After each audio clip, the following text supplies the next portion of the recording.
So in today's input, we are looking at listening, and you will already have lots of wonderful ideas from the previous inputs on what you can do to make your classes engaging, interesting, motivating, meaningful, communicative, and so on. You will have those already.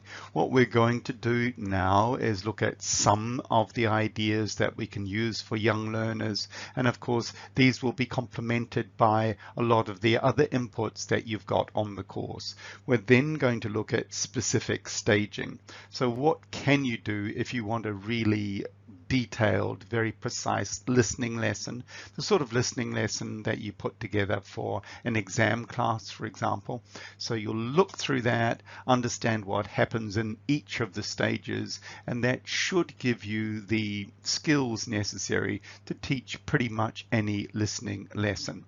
Last thing we're going to do is give you some resources, once again in an external link, so that you can help improve your skills and those of your learners.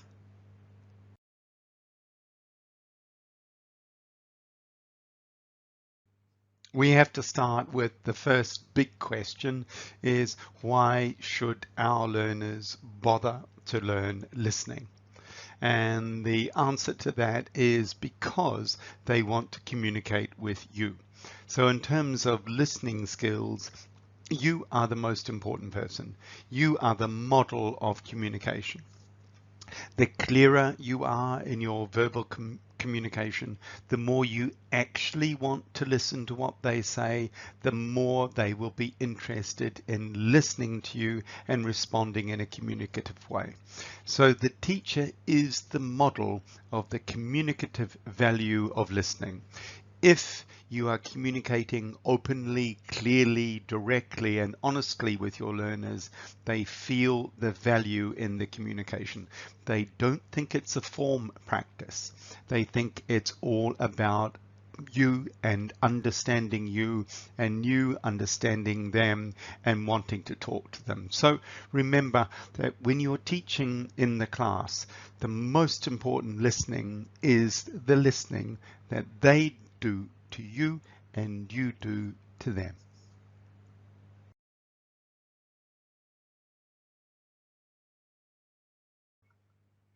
I remember a number of years ago when I was at school and quite young, we had a teacher who did an amazing job of reading us a story.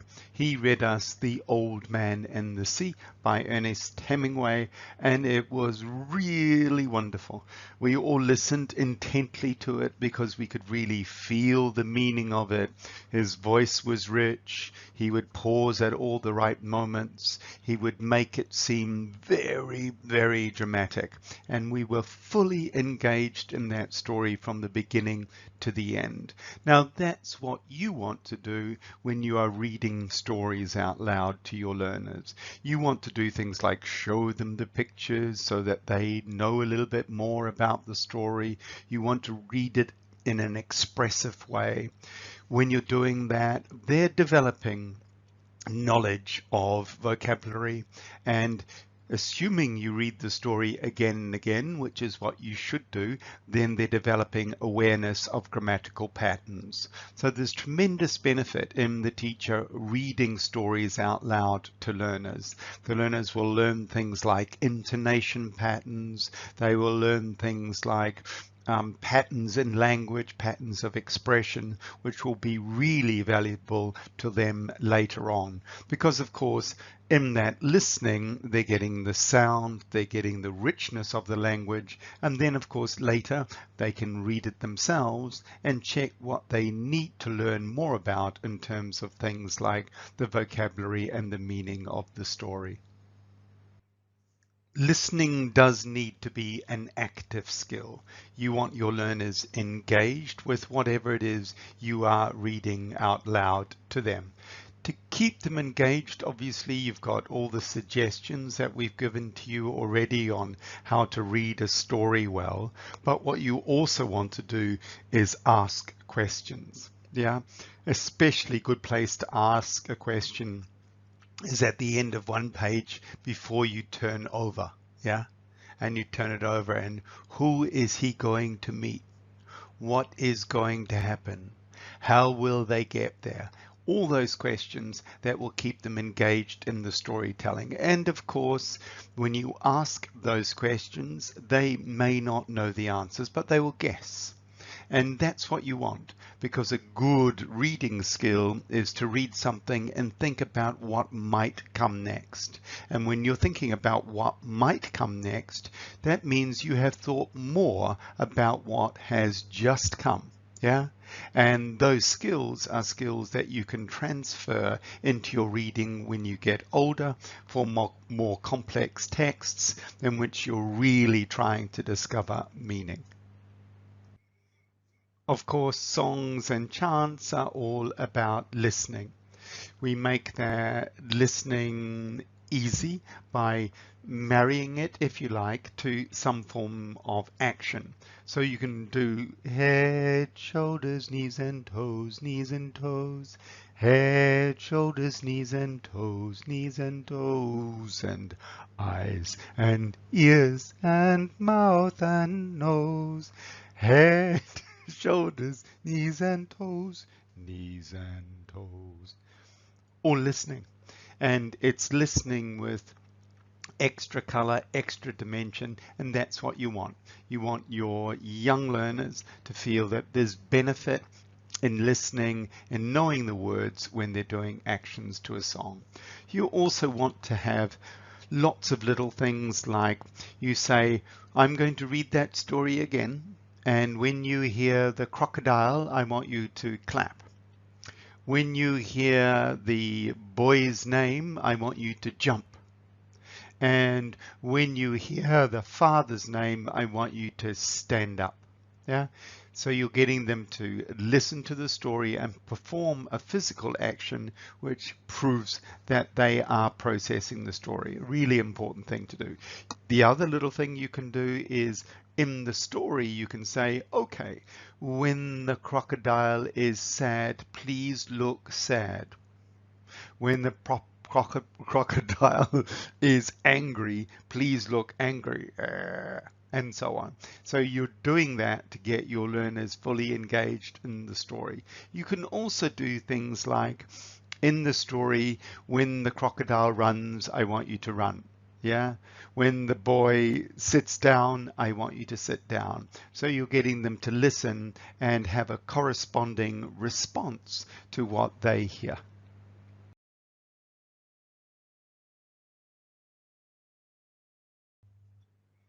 There is no substitute for lots of good exposure.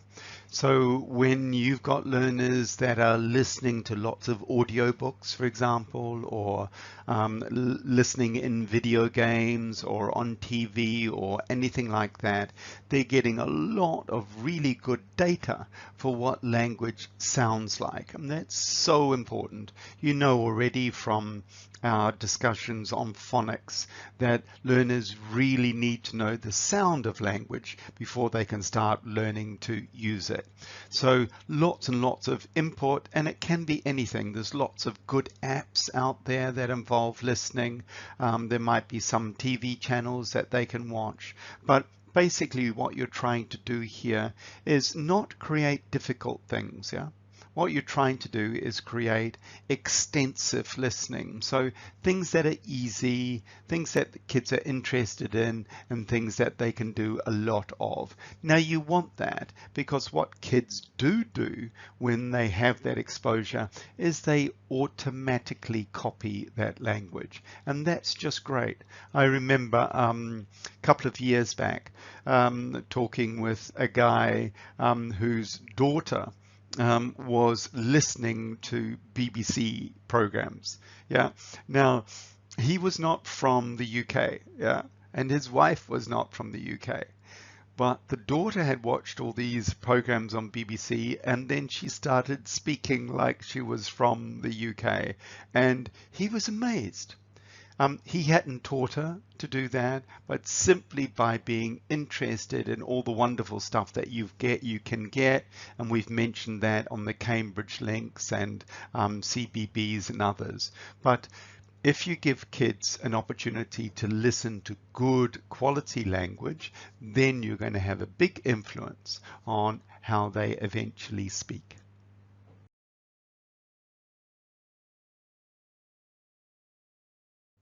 We do want our learners to be better at listening, but we also want to help the process.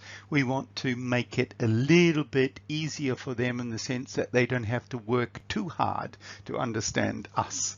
So when we're talking to them, we make a point of keeping our instructional language clear and simple. Keep it short. Yeah. Um, Tell your learners what to do. Keep your instructional language really clear. Turn to page 23. Not when I want you to turn to page 23, please look at page 23 and do the task. Don't do that.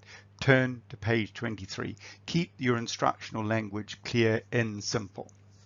Also, when you are speaking, exaggerate your intonation patterns, exaggerate your language so that they can be really clear what you want them to look at. Yeah, that's really important. Next thing you can do is when you are speaking, emphasize the keywords, emphasize them.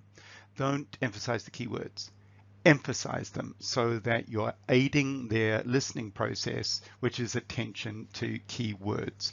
When you are teaching your learners how to improve their listening skills, try to choose familiar topics. Not really strange ones, not unusual ones, but ones for which they already have some active background knowledge which they can reactivate for the listening. So that's very important, I think. When you are explaining things to learners or giving them some guidance, you think that they're not getting it, well then occasionally, not all the time, occasionally repeat and paraphrase. Think of other ways to say things so that you're aiding them in their approach to achieving outcomes in listening.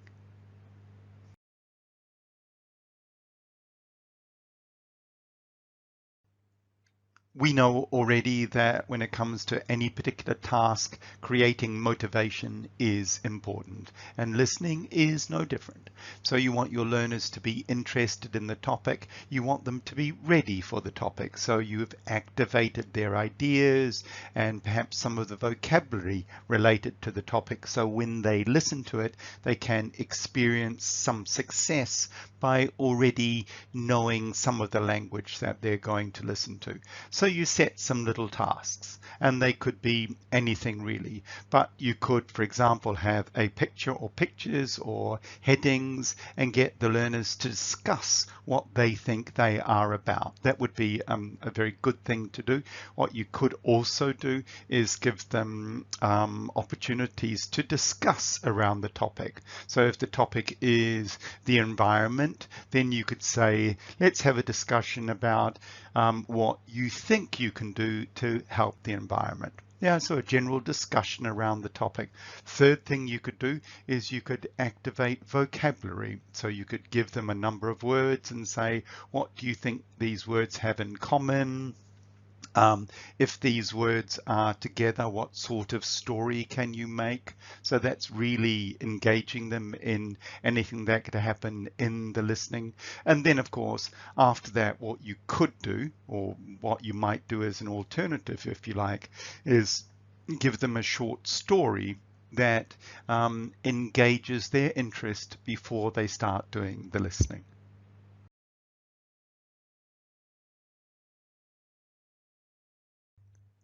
Imagine that you're going to listen to something and you don't know the key words.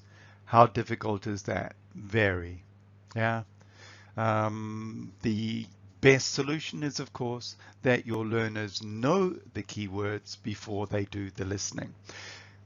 You want them to know the keywords in terms of meaning. You want to concept check that meaning. You want to check the sound of those words so that they can recognize them when they're listening to the audio. But the big question is, how do you pre-teach that vocabulary? And you will have seen in previous inputs how you can do that. You could in fact just have word and definition, word and synonym, word and opposite, or word and picture, that sort of thing. And that's okay. That's good. But you will also ask yourself, how can they match them if they don't know them? Yeah? And that's the key question. So it's much better to put a word in context and then give a definition or an example and let them work it out. So for example, you have a sentence which is, he stabbed him with a bodkin. Yeah, and then over here you have some definitions. Now you know and I know that stab is and if you stab someone with a bodkin, it's probably something that's not very good. Yeah, and then over here, one of the definitions is a weapon. You use that context to work out that meaning, and then you match it with the definition. You've got a good vocabulary skill, and you've also got the answer to the question. So a good technique is put the vocabulary in context, let your learners work out the meaning, and then of course after that you'll concept check it. Yeah, and so you would concept check bodkin with something like, if you needed to defend yourself, if you needed to defend yourself against a tiger, if a tiger is attacking you, is a bodkin a good thing to have?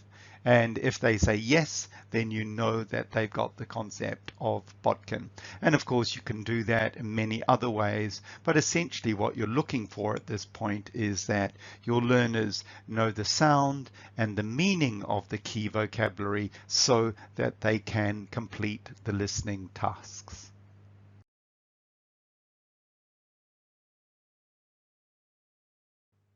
As with anything in learning, we go for the big idea first, we go for the meaning first, and then we go down into the detail. So when our learners listen to the audio for the first time, we want to give them a general question that will help them gain a general understanding of the text, and of course that general understanding will mean that they will be much better at locating detail in the second listening. So you'll be setting overall gist questions like, what is the story about? What's a good title for the story? Are the people happy at the end? That sort of thing. So you want a general idea question, but not a detailed question at this point. That's good. As always, when you set a task for your learners, make sure they understand it. Yeah. So if the task you've given them is what is the best title for this story, then you might ask them, okay, give me a title for a story about a man who swims across the river to save his brother. What's a good title for that? And then depending on their answers, you know that they have understood the question. If your learners are already well trained, you can say to them, okay, so the task is, what's a good title for this? Please tell your partner another way to ask that question.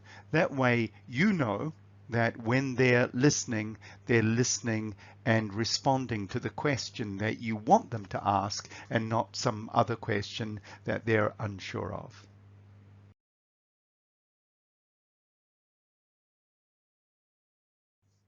The learners listen to answer the question, which they now understand, and they've listened to it and the audio stops and you think, I wonder if they know the answer.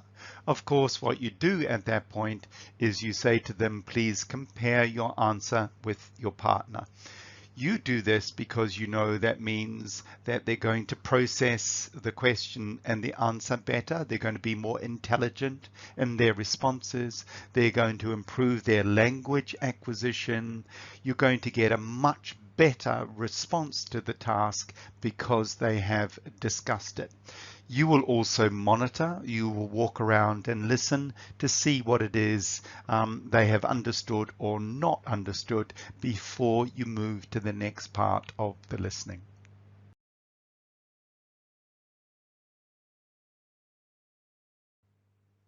When you've done a listening task, you probably want the answer. And it's an interesting point because as the teacher, you may or may not provide the answer at this point. But you will discover that your learners, because they have compared their answers with one another, they are more confident and they're more fluent. So you can choose from many more students to get the answer to that particular task. So they give you the answer, and then of course you ask them, how do you know? Now they may be able to answer from some keywords that they have heard in the text.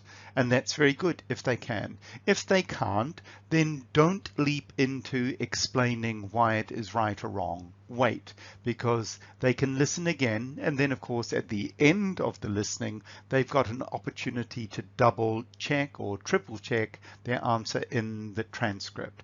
So at this point, you get some answers. You might say, that's interesting, but my suggestion would be don't have too much of a definite outcome at this point. After all, it's a general comprehension question based on a first listening, and they're going to listen again, and probably if they didn't get it the first time, they will get it the second.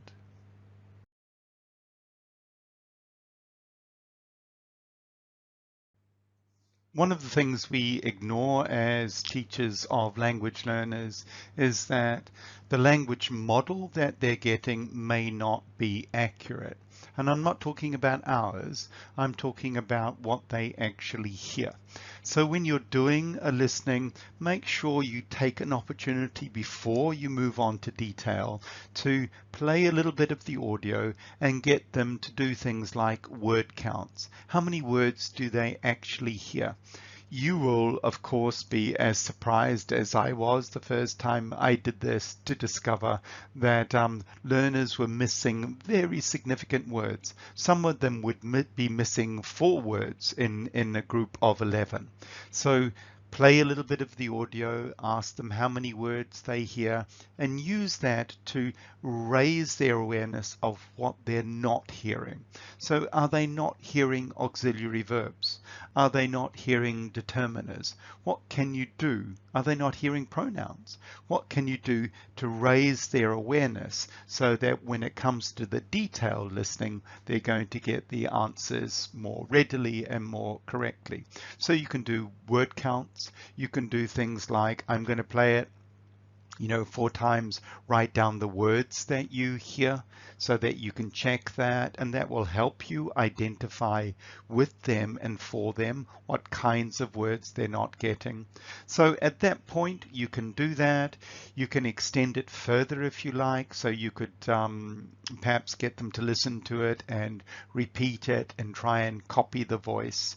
You can use all sorts of techniques there, or here rather, to make sure that when they're listening, they're paying very close and very fine attention to the detail in the listening text.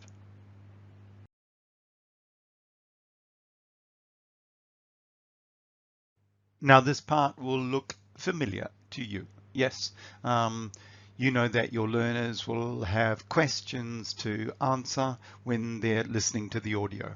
Now, at this point, you know that the most important thing is that they understand the questions.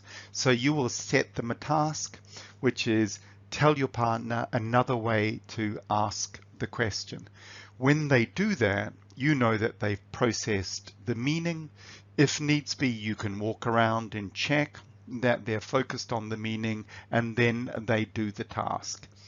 As with the general comprehension task, after they have done the listening, then they compare answers with their partners. And of course, you know exactly why they're going to do that.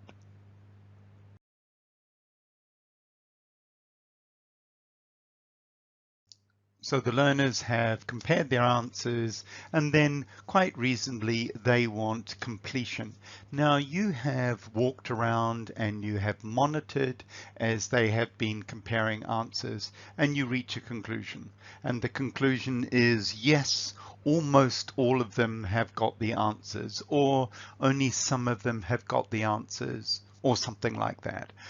You make a decision at that point whether you're going to replay the audio so that on that third listening, they're going to uncover more detail and get closer to the answer.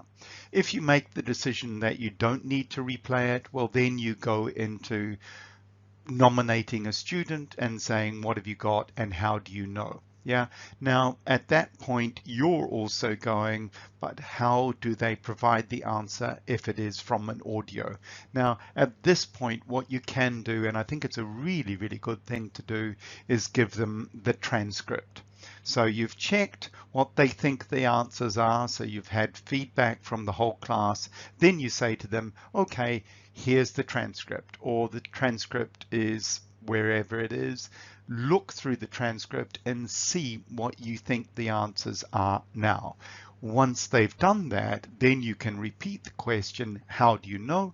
They can come to the board, the interactive whiteboard, or whatever media you're using, and describe why they think the answer is correct. And then, of course, you engage with them in a discussion if in fact the answer is not correct, to help them uncover why it is they may have made a mistake.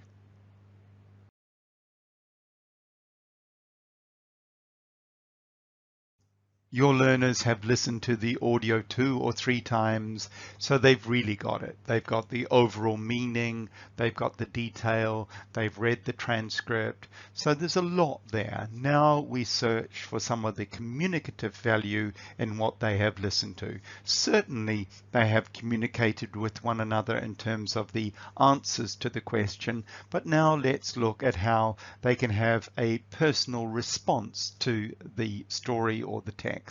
Now, imagine it's adventure and one person's a hero and he does something. You can ask, what would you have done? So personalize the response to it. You could have something like, in that particular story, okay, you're the hero and your partner is the journalist. Let the journalist ask you some questions about it. You are 2 people in the story. You meet again after 3 years. Discuss what happened and discuss your memories of it. So there are many, many things you could do with that story to make it something that they're processing, that they're thinking more about, that they're reviewing the vocabulary of, and essentially something that they will file away as memorable and useful in the future.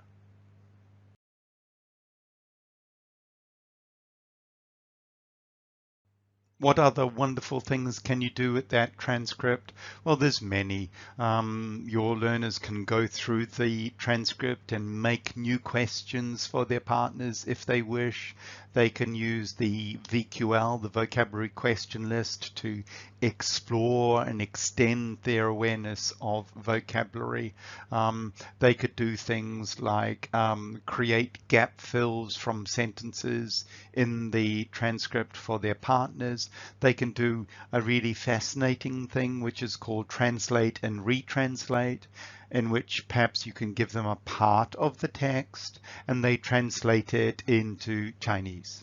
And then maybe 2 weeks later, you give them back their Chinese translation and say, okay, please translate this back into English, which they do. And then they compare the translated back into English version with the original English version, and they get some very useful information on mistakes that they are likely to make when it comes to using English. So lots of good things you can do with that transcript, and just a few of them there. But Yeah, let's just remember that in the listening, you do want a strong focus on listening skills, but at the end of that, the transcript is a valuable document that you should use to develop greater awareness of the content and greater awareness of the lexis and grammar.